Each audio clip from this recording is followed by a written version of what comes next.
Assalamu alaikum Reeza family எல்லாம் எப்படி இருக்கீங்க? Hope you all are fine. So ரொம்ப நாளா எதனால வீடியோ போடாம இருந்தேன், என்ன ஹெல்த் இஷ்யூஸ் அப்படிங்கிறது கண்டிப்பா நாங்க ரிவீல் பண்ணியாச்சு.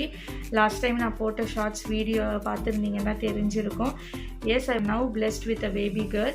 So alhamdulillah. இந்த வீடியோல ஃபர்ஸ்ட் எடுத்தோனே உங்களுக்கு இந்த Dress தான் காட்டியிருப்பேன். ஸோ இது என்ன ட்ரெஸ் அப்படின்ட்டு இது என்ன வெப்சைட்லேருந்து வந்துருந்துச்சு அப்படின்னு பார்த்தீங்கன்னா காம்ஃபி கலெக்ஷன். ஸோ அங்கேருந்து பர்ச்சேஸ் பண்ணியிருந்தேன். ஸோ நிறையா நியூ மாம்ஸு அதுக்கெலாம் ரொம்பவே யூஸ்ஃபுல்லாக இருக்கும். அண்ட் ப்ரெக்னெண்ட்டாக இருக்கிறவங்களுக்கும் யூஸ்ஃபுல்லாக இருக்கும். பிகாஸ் நிறைய பேருக்கு இந்த ஃபீடிங் குர்தீஸ்லாம் ஃபீடிங் மேக்ஸிஸ் இதெல்லாம் கிடைக்காது. ஸோ அந்த போரிங்கான ஃபீடிங் குர்தீஸ் அந்த மாதிரியே தான் கிடச்சிட்ருக்கோம். ஸோ அங்கே வாங்கின ஒரு ட்ரெஸ்ஸை மேக்ஸி உங்களுக்கு நான் காட்டியிருக்கேன். நல்லா பார்க்குற மாதிரி இல்லாமல் அதுலேயும் பர்சனலி எனக்கு இந்த டைனிங் டேபிள் ரொம்ப பிடிச்சிருந்தது. ரொம்ப ஸ்பேஷியஸாக இருந்துச்சு. துல்கிஃபிலுக்கும் அவரோட திங்ஸ் எல்லாமே ஸ்கூல் ஐட்டம்ஸ் அண்டு என்ன சொல்கிறது டாய்ஸ் ஆர்ட்ஸ் பண்ணுறது எல்லாமே வச்சுக்கலாம். அந்த மாதிரி நல்லாவே ஸ்பேஷியஸாக இருந்தது. அண்ட் ஆஃப்டர் பர்ச்சேஸ் பண்ணதுக்கப்புறம் நார்மலாக நம்ம எங்கே போவோம், ஹோட்டலுக்கு ரெஸ்டாரண்ட்டுக்கு தான். ஜாய் லக்ஸரி டைனிங்னு சொல்லிவிட்டு அங்கே டின்னரை முடிச்சுட்டு அப்படியே கிளம்பியாச்சு. ஸோ இதோட கண்டினியூஷனாக பார்த்திங்கன்னா நம்மளுக்கு வார்ட்ரோப் வீட்டுக்கு கொண்டு வந்திருந்தாங்க. ஸோ அதுக்கான ஸ்பேஸை நம்ம கிளியர் பண்ணி வச்சாச்சு.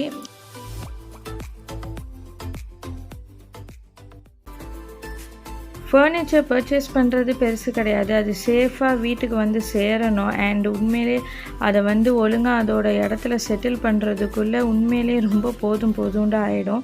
அண்ட் இந்த வார்ட்ரோப் பார்த்திங்கன்னா கொஞ்சம் ஹெவியான ஒரு வார்ட்ரோப் தான். ஸோ 5 பேர் சேர்ந்து அதை தூக்கியுமே ரொம்பவே கஷ்டப்பட்டு தான் அவங்க அந்த இடத்துலையே செட்டில் பண்ணாங்க. ஸோ சக்ஸஸ்ஃபுல்லி வார்ட்ரோப் செட்டில் பண்ணியாச்சு. ஸோ டோட்டலி 2 வார்ட்ரோப்ஸ் வாங்கியிருந்தோம். அண்டு ஏற்கனவே நான் உங்களுக்கு காட்டியிருப்பேன் எவ்வளோ ஸ்பேஷியஸாக இருந்துச்சு வார்ட்ரோப்னு. துல்கிஃபில் பயங்கர ஜாலியாக இருந்தாங்க வார்ட்ரோப்பை பார்த்துட்டு. ஸோ நானே அதை இனாக்ரேட் பண்ணுறேன்னு சொல்லிட்டு ஓப்பன் பண்ணாங்க. இந்த வீடியோ கண்டிப்பாக உங்கள் எல்லாத்துக்கும் யூஸ்ஃபுல்லாக இருக்கும்னு நினைக்கிறேன். இந்த வீடியோ உங்களுக்கு பிடிச்சிருந்துச்சுன்னா மறக்காமல் ரீசா விலாகுக்கு லைக், ஷேர் அண்ட் சப்ஸ்கிரைப் பண்ணிவிடுங்க.